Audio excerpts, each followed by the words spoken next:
ছোট্ট বন্ধুরা, আমার পাঠশালায় তোমাদের স্বাগত। আজ আমরা পড়ব পঞ্চম শ্রেণীর আমাদের পরিবেশ বইয়ের তৃতীয় অধ্যায় ত্বকের ওপর ও নিচ, এবং শেষে সম্ভাব্য প্রশ্ন উত্তরও আলোচনা করা হবে।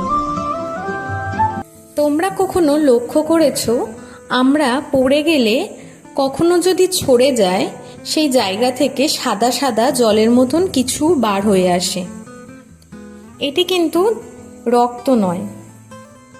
তাহলে আমরা বলতে পারি রক্তের স্তরের আগে ত্বকের নিচে আরেকটি স্তর থাকে। ত্বকের দুটি স্তর, একটি স্তরে জলের মতন অংশ থাকে এবং অন্য স্তরে রক্ত থাকে। এই জলের মতন স্তরটিকে প্লাজমা বলা হয়। তোমরা আরেকটি জিনিস লক্ষ্য করে থাকবে, আমাদের ত্বকে কিন্তু আঘাত লাগলেই জ্বালা বা ব্যথা হয় না। ত্বকের ভেতরের অংশ আঘাত লাগলে তবেই জ্বালা বা ব্যথা হয়। আবার এও লক্ষ্য করে থাকবে, আমাদের কখনো কোনো অংশে পুড়ে গেলে সে অংশটি ঠান্ডা জলে ডুবিয়ে রাখি। প্রথমত পুড়ে গেলে খুব জ্বালা করে এবং ঠান্ডা জলে হাতটি ডুবিয়ে রাখলে আরাম হয়। এই কারণে প্রথমত আমরা ঠান্ডা জলে হাতটা ডুবিয়ে রাখি। দ্বিতীয়ত, চামড়ার ভেতরের স্তরে যাতে কোনো রকম ক্ষতি না হয়, এই কারণেও কিন্তু আমরা ঠান্ডা জলে হাতটা ডুবিয়ে রাখি।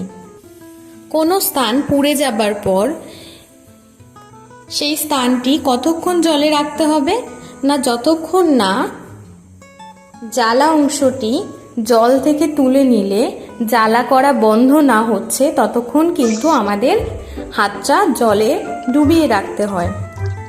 আচ্ছা, তোমরা এটাও লক্ষ্য করে থাকবে যে কখনো যদি আমাদের পুড়ে যায় বা ছাকা লাগে, অনেক সময় ফোস্কা পড়ে যায়।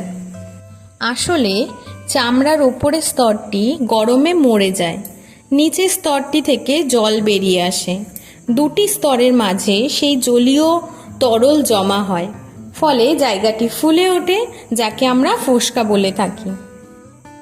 ঠান্ডা জলে হাত ডুবিয়ে রাখলে নিচের স্তরটি গরম হতে পারে না, তাই ফোস্কা নাও হতে পারে। তবে ফোস্কা পড়লে বেশি ক্ষতি হয় না, তাতে চামড়ার ভেতরের স্তরটি বেঁচে যায়।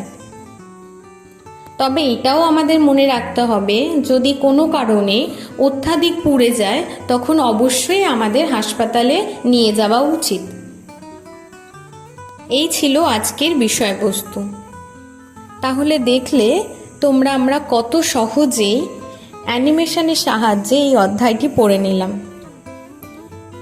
এরকম ভিডিও দেখতে বাংলার পাঠশালা চ্যানেলটিকে সাবস্ক্রাইব করতে ভুলবেন না।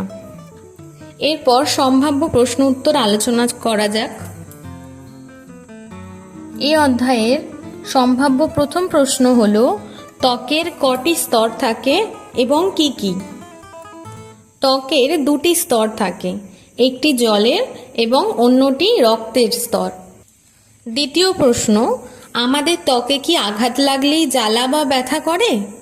উত্তর, না, আমাদের ত্বকের ভেতরের অংশে আঘাত লাগলেই তবে জ্বালা বা ব্যথা করে। তৃতীয় প্রশ্ন, পুড়ে গেলে জলে হাত ডুবিয়ে রাখতে হয় কেন? পুড়ে গেলে আমাদের জলে হাত ডুবিয়ে রাখতে হয় কারণ চামড়ার ভেতরের অংশটি যেন ক্ষতি না হয়। চতুর্থ প্রশ্ন, ফোস্কা পড়ে কেন? চামড়ার ওপরের স্তরটি গরমে মরে গেলে নিচের স্তরটি থেকে জল বেরিয়ে আসে। দুটি স্তরের মাঝে সেই জলীয় তরল জমা হয়, ফলে জায়গাটি ফুলে যায়। এইভাবেই ফোস্কা পড়ে। পঞ্চম প্রশ্ন, ঠান্ডা জলে হাত ডুবিয়ে রাখলে কি ফোস্কা পড়ে না? ঠান্ডা জলে হাত ডুবিয়ে রাখলে নিচের স্তরটি গরম হতে পারে না, তাই ফোস্কা নাও পড়তে পারে। ফোস্কা পড়লে কি ত্বকের ক্ষতি হয়? ফোস্কা পড়লে চামড়ার ভেতরের স্তরটি বেঁচে যায়, তাই ফোস্কা পড়লেও বেশি ক্ষতি হয় না। নেক্সট প্রশ্ন, কখন আমাদের হাসপাতালে যাওয়া উচিত? বেশি পুড়ে গেলে আমাদের হাসপাতালে যাওয়া উচিত। ধন্যবাদ এইভাবে আমাদের চ্যানেলের সাথে